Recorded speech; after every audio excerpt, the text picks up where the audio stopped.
So here's how this is going to work. I'm going to work with you for 10 or 20 minutes, and I'm going to do my best to find out what's going on for you and help you get something valuable. And all I'd ask from the people watching is that please don't type anything into the chat or say anything while I'm coaching Roberto. So sound good, Roberto? Sounds great. So what would you love to have happen as a result of this conversation? What would you love to create? Like if I could wave a magic wand and you could have things however you want them to be, how would you know the magic wand would work? I would have a like almost like a lubrication, almost like a smoothness to my experience with relationships. So I would know that this magic wand would have worked because as I'm walking out of this session, I would experience a greater connection with my wife. I would experience a greater connection with the people that I work with and even with my family. When I connect with my parents, with my sibling, just I'd feel that sense of um, there would be hesitation. There would be more just good feelings. So it's interesting because as you asked that question of magic wand, like good feeling already started to come. So What do you make of that? it's fascinating. What do I make of that? That's a great question. What do I make of that? Well, it's like somewhere I know it to be true. It's like as you asked that question, it's almost like it unlocked that remembrance or that opening that like I get to choose what's gonna happen next. Um, which for some reason I was unconscious to. So I don't know, just as you asked that question, it kind of just brought up that feeling. Like I really love that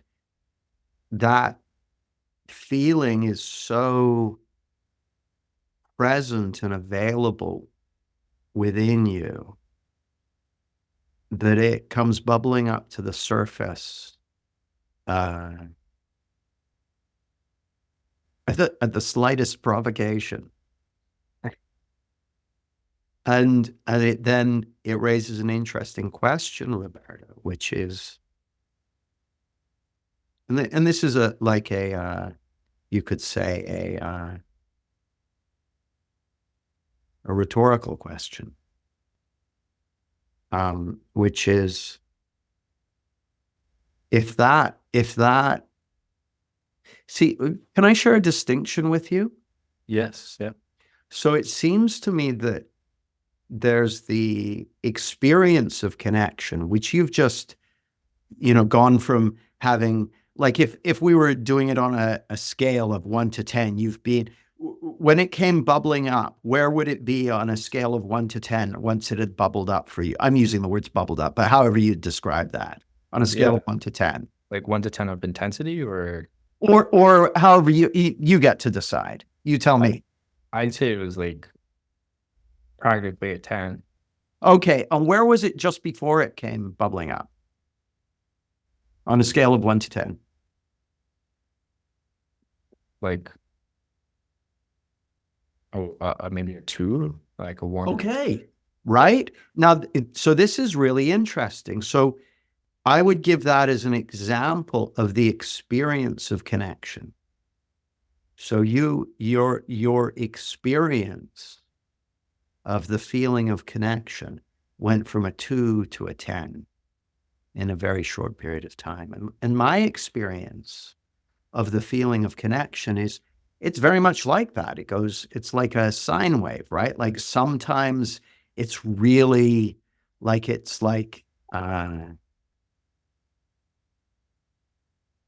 like your heart's wide open and you're just fully available to other people and to life and to all that sort of thing. And other times, not so much. It's like that. And Roberto, I find that in the course of a coaching session, it'll be like that as well.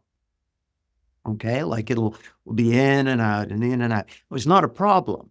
It's like that's the nature of the experience of connection. And then there's another thing. So that's on the one hand, we've got the experience of connection. And then on the other hand, we've got the fact of connection. And the fact of connection is you're always connected to everyone and to everything and to the truth of your being.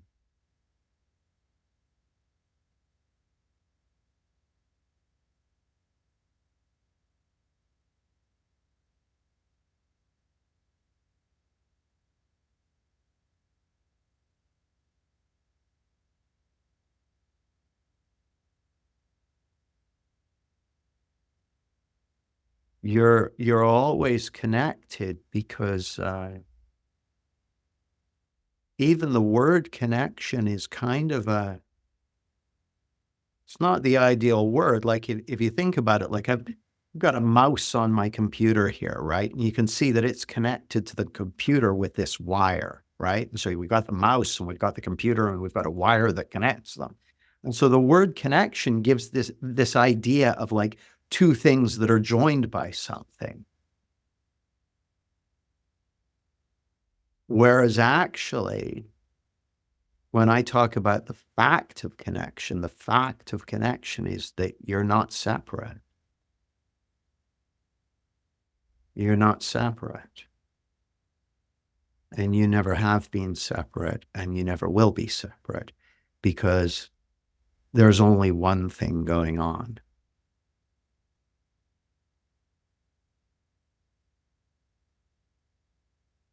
So if who you really are is consciousness itself, consciousness is what everything's made of, and it's what everything is, and it's what's experiencing it. It's one thing. So we've got these two distinctions. We've got the fact of connection, which is you're always connected because you're not separate. And then there's the experience of connection, which goes in and out, right? And so sometimes more, sometimes less, sometimes more, sometimes less, warmer, colder, warmer, colder.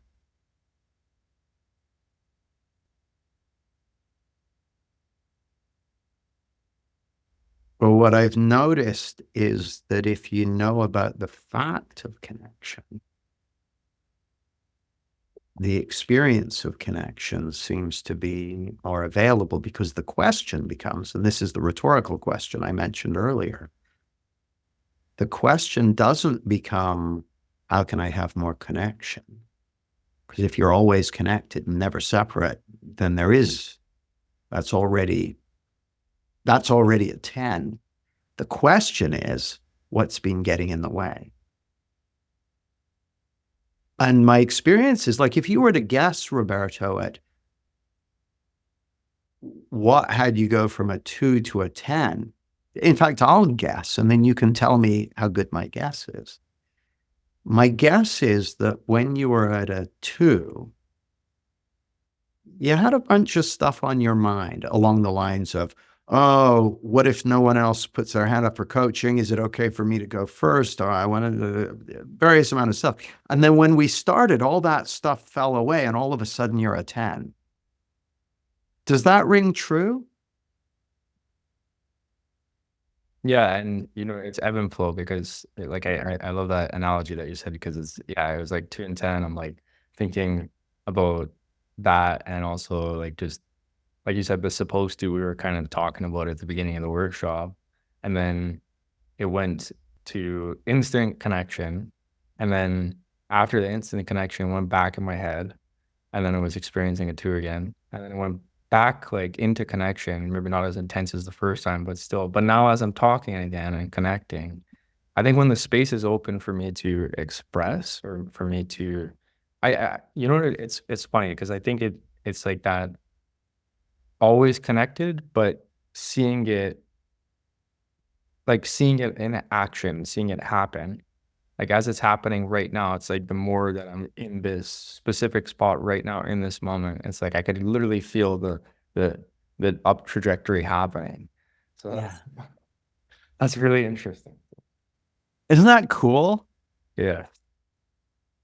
Because my assertion to you, Roberto, is that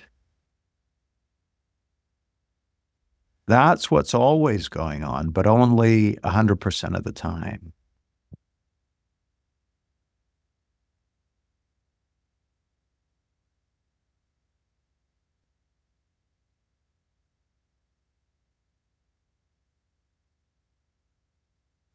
It's interesting to see, like, at least myself, I'll tell on myself, like, demonizing that, like, making that a wrong God. process.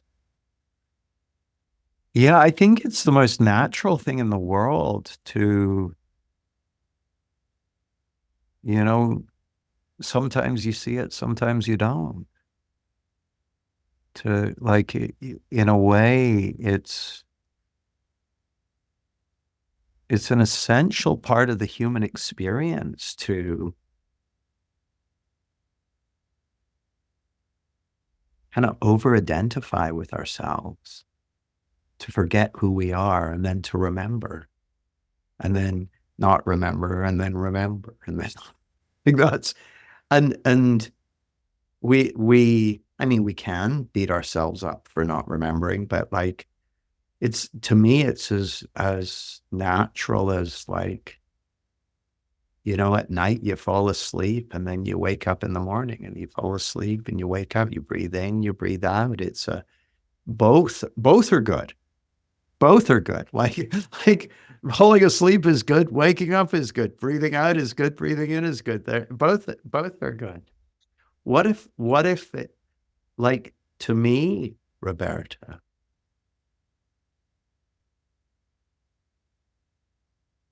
the feeling of connection is a beautiful signal that we're awake to the truth of our being, and we're awake to the truth of another person's being potentially as well. Like that we're present to that truth and beauty of who you really are. And the feeling of being out of connection is a really valuable wake up call to let you know you've lost sight of it. Like that's useful. That's useful. Like, sure would be tough to know what was going on if you didn't have that signal.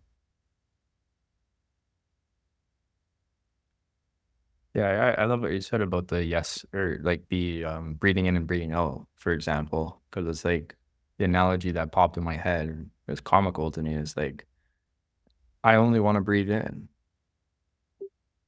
I don't want to breathe out. I just want to breathe in. And then I thought about even just like how life and death. I'm sure this is a very common experience of like wanting only to live, but not wanting the inevitable part that's also incorporated into life, which is death. Yeah. Ignoring certain aspects of life that aren't as glamorous or as pretty as one side, yet they're so interconnected. And then there was like another thing that popped in my head.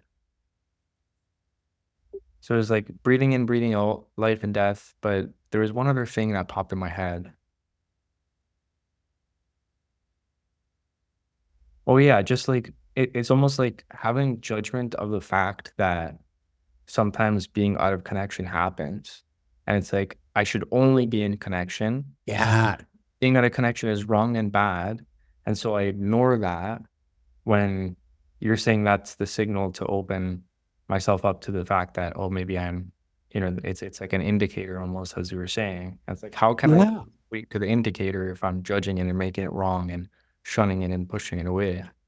Yeah, I love that you're seeing that, and I'll offer you something that you may find valuable as a coach. Like when I'm having coaching conversations with people, I know that we're going to be in and out of connection, and for me, in and out of the feeling of connection, and for me, that's a really valuable feedback to let me know where we're at in the conversation. It's really valuable information. Like it's a pristine, one way of thinking about it is that Speaking to as a human being in a conversation with another human being or in communion with nature or whatever, you're a precision instrument and you're getting real-time feedback on where your attention is and what you're available to and how present you are and all that sort of stuff. It's really valuable, really valuable. Like that's a gift that you've been born with. The gift of being able to know uh, how close you are in your experience to the truth of your being and to another person and all of that.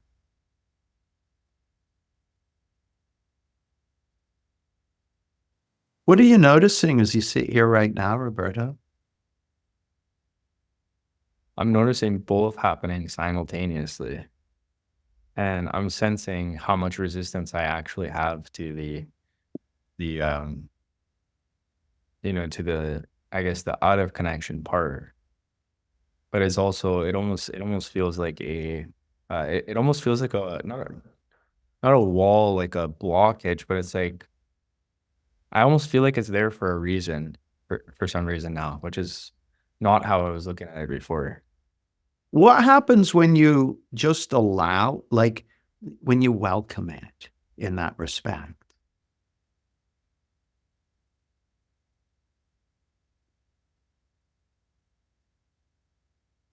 They start dancing. It like intertwines. Well, I'll be interested to see what emerges as a result of that. Like the thing that strikes me, wow, I don't know if I've ever mentioned anything like this to someone in this context. Have you ever heard of Goodhart's Law? No. It's quite interesting. I think I've got the right one. I'm going to look it up on my phone. Goodhart's Law. Goodhart's Law states when a measure becomes a target, it ceases to be a good measure.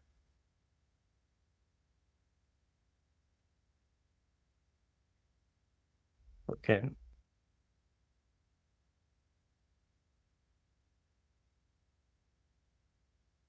When a measure becomes a target, it ceases to become a good It measure. ceases to be a good measure. So you've got this capacity to sense when you're more in connection and when you're more out of connection. That's a measure. As soon as you make it a target, you mess with the measuring system.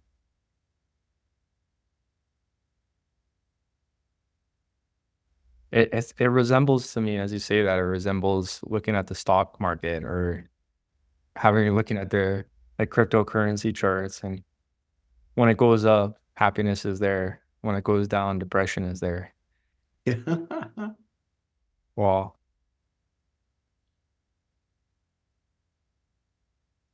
Interesting. What I sense out of that, there's a calmness that's really coming. It's like an okayness with what's with what life holds, It's like, dude, it's not the content of life which is the problem. The only problem was making the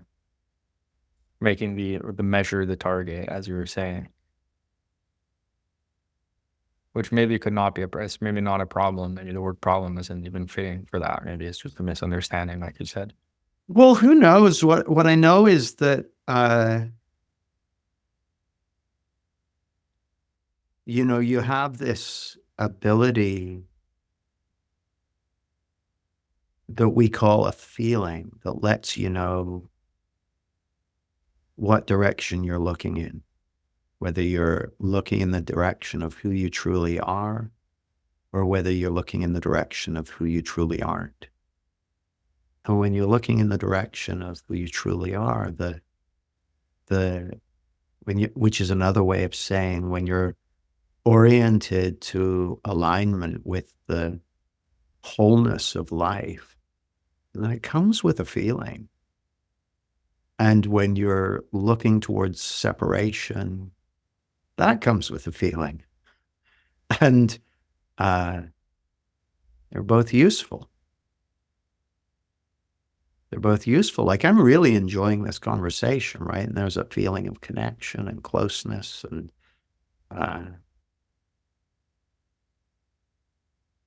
speaking to you as a coach, that lets me know that we're in a what we might call an insight-friendly space. You know? And so I might decide, yeah, it's worth hanging out here for a while. Whereas if we were somewhere more kind of intellectual or scratchy or so I might be like, well, this is probably worth. There's a Spanish proverb I really like that goes like this. It goes, no matter how far you've gone down the wrong road, turn back. And so, like, to me, the feeling of separation, the feeling of being up in my head, that's letting me know, oh, turn back, turn back. And sometimes I turn back quicker than others. So I think that's probably is that a good place to pause, Roberto? Yeah, no, that's wonderful. Thank you, Jamie. You are so welcome. Thanks for your attention. I look forward to seeing you soon.